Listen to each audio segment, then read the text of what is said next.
I welcome all of you with the greeting Assalamu alaikum wa rahmatullah. All the praises are due to Allah subhanahu wa ta'ala, who is the creator of all creations. We send blessings and salutations upon our Prophet Muhammad sallallahu alayhi wa sallam, his family and all of his companions, Allahu ta'ala anhum ajma'in. First of all, I would like to welcome my dear audience. I would like to draw the attention of the government, administration, and all respected members to our society. Our local environment is naturally beautiful. We are proud of our peaceful life and a strong social values. Recently, people from different districts and abroad have come here for work.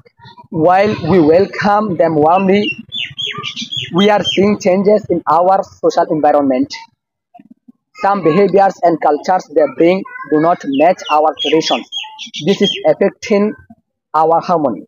In some cases, women's safety and freedom are at risk. We must protect not only our natural beauty, also our peace, safety, and values. So I humbly request the administration and community leaders to maintain our cultural harmony. Thanks a lot for listening to me properly. May Allah bless and guide us all. That's all for today. Assalamu alaikum wa rahmatullah.